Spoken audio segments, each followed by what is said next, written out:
All right, it is time for Currently Reading Challenge TBR week number 3. Hey everyone, it is Shannon, and I'm super excited to be here today and to share with you this video. This is going to be my 3rd week TBR picks for the May Currently Reading Challenge 2022, and in this challenge I have the goal of reading 65 pages a day, 5 days out of the week, for a total of 325 pages from the titles on my Currently Reading, but more specifically from the 5 titles that I'm going to pick from these 2 jars. I have a jar for fiction, and I have a jar for nonfiction. I will pick 3 fiction and 2 nonfiction. These might look a little lighter than normal, especially the nonfiction, because for the first time ever, I actually have to pre-film this video, so I'm filming this during week 2. So none of the week 2 titles are in here because I don't know how many pages are going to be left in those. I don't know if I'm going to finish any of those, so we're just going with what's left in the jars. I've never done this before, and I'm just trying to think of it as an exercise in flexibility because it was just slightly unexpected for me not to be available to film on my normal filming day, but I still want to do this, so hopefully, I will have 5 titles to read from. That is the important part. We get to pick titles from the jars. That is the fun part. So we're just gonna do this, and let's just get this party started. So we'll start, as always, with fiction. So the first fiction title for week 3 will be... Still lots of fiction left. Oh, one fell out. The one that fell out or the one that I picked? Which... Let's just start again. I don't like either of those options. There's never only 2 options. Remember that. Let's go with this one. It's a completely different one. Okay, so pink goes down. Let's see. Oh, I did that upside down. Station 11. Okay, I have 277 pages left. This has been on my Currently Reading for a long time. And it's never come up before. So this is by Emily St. John Mandel. This is, I started this the first year of the pandemic, and I did not know that this had a pandemic dystopic element to it. I had just heard like Shakespeare and speculative fiction, and I was like, I am in. I think it's also a BookTube SFF Awards, and it's also on my sci-fi, fantasy, and weird list. I think it's the only title that is on both of those lists because I did my sci-fi, fantasy, and weird list I think the same year as the BookTube SFF Awards. So then I started following the BookTube SFF Awards. Anyway, so but yeah, so this is I think it's dystopian, dystopian, which I don't tend to read anymore. But also theater and Shakespeare, and it starts set in Toronto, and I read it first year of the pandemic, and it was too much. I couldn't do it. So maybe enough time has gone by that I can get back to it. It's very well written. This is one that I wish I had read pre-COVID, to be honest. I'm finding it a bit tough. But yeah, I've been watching a lot of theater and Shakespeare stuff, so maybe now is the right time. I definitely have lots of pages. 277 to go. Okay, wow. Okay, so I'm actually excited it got picked. It was one of the few that never got picked in 2021. So where are we going? We're going to nonfiction. Okay, so there's not tons in here.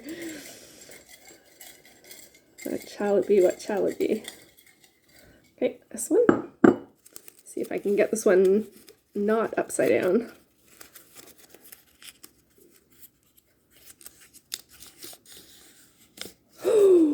D-Book, The Journal of an Artist by Anne Truitt. Oh, I'm super excited. This one I only started just recently, and it's a nonfiction book, of course, it's in the nonfiction jar, and yeah, and a new introduction, which I have already read. Honestly, I have read so little of this, it felt a little strange to put it on my Currently Reading, but it was so good. It was just really similar to something else I was reading at the time, a nonfiction journal by an artist. So I tend to like memoirs and journals from artists, so I started it and then I put it aside. I have lots of pages left, 217. I've heard really good things about this. I love reading this type of work. I'm thrilled. This is perfect. I am so excited. I can't wait to get to this. This is available as an ebook on Scribd, although after I was reading it, I didn't have access to it. There was something weird going on, I think, in April, but it looks the same thing hasn't come again. Let me know if I've never run into availability issues with ebooks before on Scribd, but I did have a bit of a challenge with this one in April, but it resolved by the time my subscription renewed. But I haven't had challenge with accessibility in ebooks. I know people have had challenge with limits with audiobooks, but that was the first time with ebooks. But I actually was reading something else, so it ended up being fine, but it was also a bit strange. Anyway. Okay, so we have post-apocalyptic Canadian speculative fiction and nonfiction Journal of an Artist. Yep. Okay, back to fiction. Let's see what comes up next. There's lots of fiction options. I just feels a little... Oh, okay, it's going to be this one. Feel a little... it's a lot. It's a lot. Okay, so what will the second one be? Oh, Loose Lips Sink Ships. This one's also on Scribd. Okay, or Scribd. Okay, so this one by Katrina Lacroix. This I have 134 pages left. This one was actually part of my TBR jars, I think my 4th TBR jar picks earlier in this year. It's one of the oldest books on my Goodreads TBR. It's a YA contemporary, which I don't read a lot anymore, and it's also a dark comedy, which I don't ever read. Sometimes I watch movies that are dark comedies, but I'm not always the best at comedy, and this definitely had some stuff that was shocking. And there was a particular, before I stopped reading it, something happened, and I'm just like, I can't quite believe that I read that. Someone said that to someone in that situation. Like, I was just a bit aghast, if I'm using that word correctly. So, and this is I wouldn't call it a romance. It was in my romance jar, but it's about a couple that broke up, and it's a male-female couple, and she doesn't want to be broken up, so she just keeps persisting and pursuing her ex, and it has a lot of shocking, and some stuff that's like, there was definitely one thing that felt offensive, but then it said, hey, that's offensive. And I'm like, I don't pick up on comedy that well, so I pick up on dark comedy even less well. So it's one of the oldest books on my Goodreads TBR. I added it back around the time that it was published. I have no idea how I heard about it or why I added it. I was reading more YA at the time, so yeah, we'll be getting to that one. At least it's quite short, so 134 pages, but that's... That'll be interesting. So that's my second pick. Okay, so now my second and final nonfiction pick. What shall it be?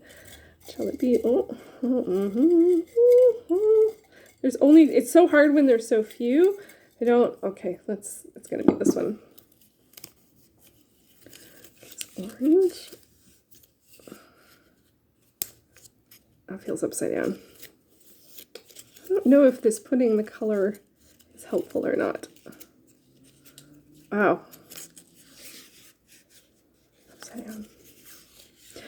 Oh, Let Sleeping Vets Lie. Okay. Oh, do I have the image of it? I forgot to add it.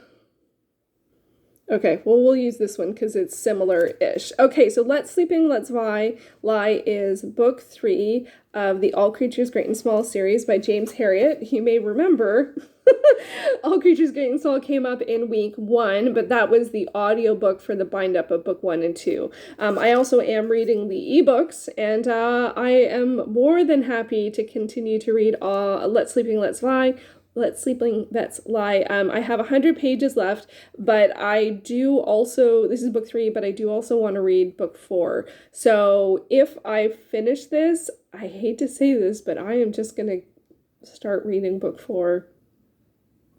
So even if I finish this, I would add something to my currently reading. I feel horrible saying that, but it's the truth. I want to read, I have a list of books and series that I want to work on this year, and both book 3 and book 4 are on that. And if I want to listen to the audiobook that I picked in book 1, I do want to finish those other 2 ones. So that's a bit of a weird one, but I love it. Oh, if I didn't mention anything about it, what it's about, All Creatures Great and Small is a series of memoirs by a vet from the 40s. At least I think that's where it starts. And I really love it. I started reading it after I watched the TV series last year, and I just love it. They're just little sort of vignettes of, people that he visits, and the stories of the animals and people who who live around. It's just really cozy and pleasant and delightful.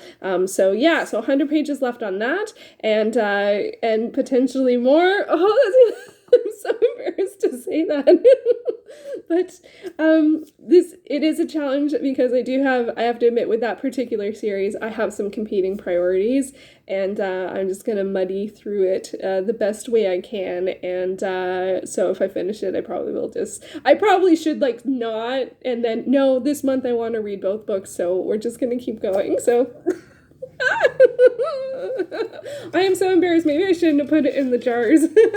Okay, so now for pick number 3 for fiction. So this is going to be the final pick. What will it be? What will it be? So many options. Oh my gosh, look at them all. Look at them all. Oh gosh. Well, this one spoke. I don't always go with the jumpers, but...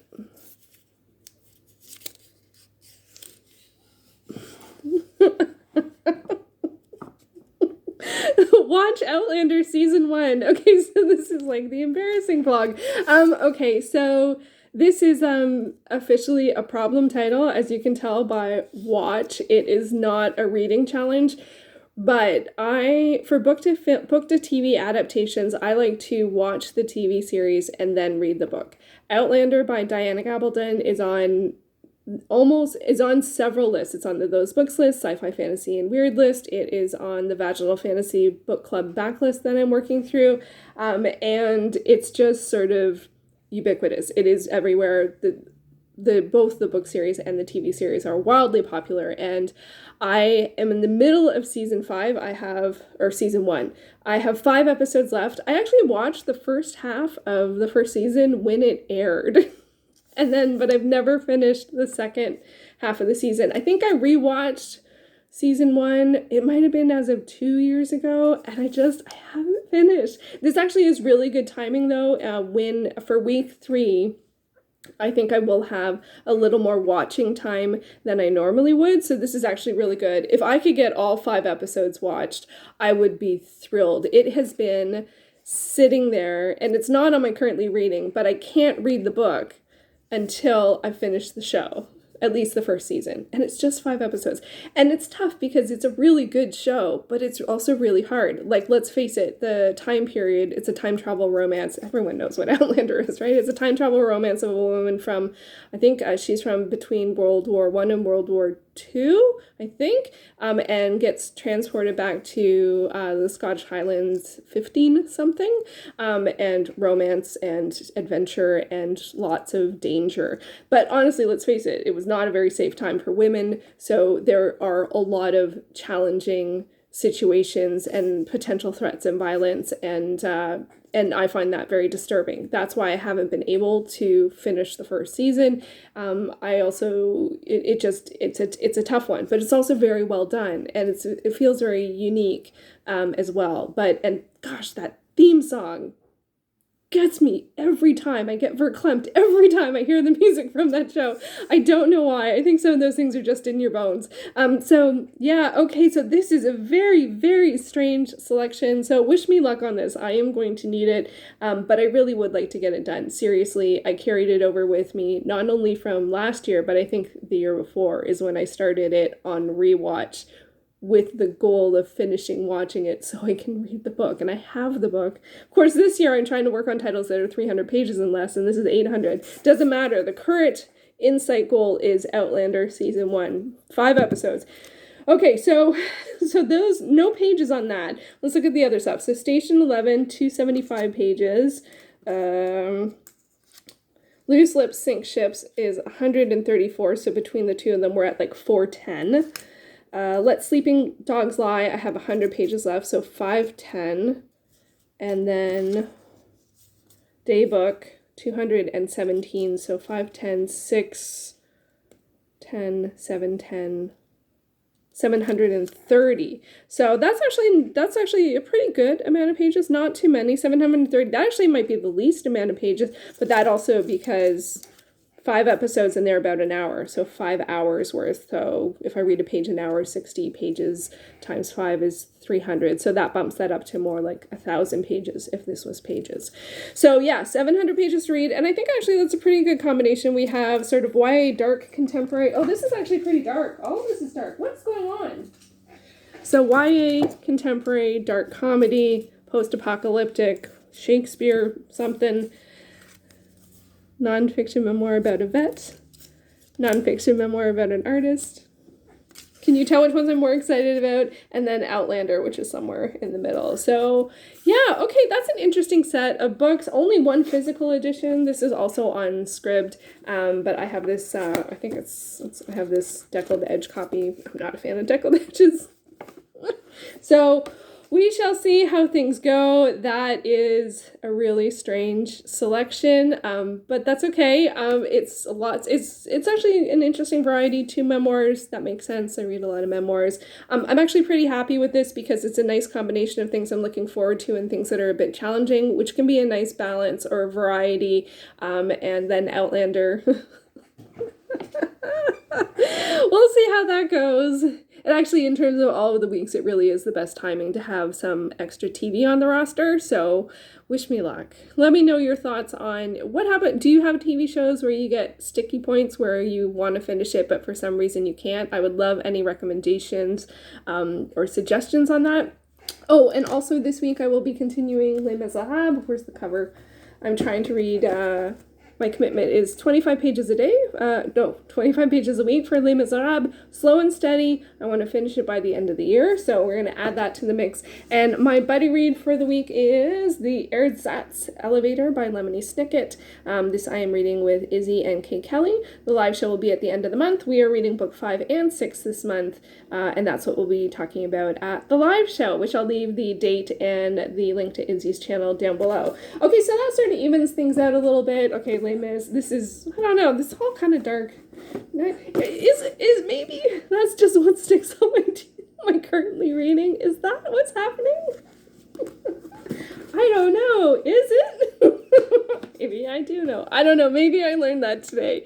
Anyway, let me know your any suggestions for TV shows that you have some resistance with. Do you have any tips and tricks? I actually would really genuinely love to hear it because I might need some help on that one. So there we go. There is the week 3 TBR. I hope I get to goal. 325 pages is in the sights, and we'll see how things go. This week, the schedule will be slightly different. I won't have my wrap-up up tomorrow because of some scheduling situations. Hopefully, I'll have it later in the week, but if all else fails, it will be a 2-in-1 next time. But I'm going to try and do it probably for Thursday or Friday. I'm going to do the best that I can this month. This week is just a bit different, so I am trying my best to, make sure that I get the videos the way I can. The TBR, I found a solution. The wrap-up, we're going to have to see how things go. So wish me luck on that as well. And I will be back soon with another video, hopefully. I would imagine maybe Thursday or Friday. Otherwise, the worst case scenario would be another wrap-up or the next TBR on Sunday, but hopefully I'll have something before that. We shall see. Fingers crossed. Thank you so much for watching, and I'll be back soon with another video.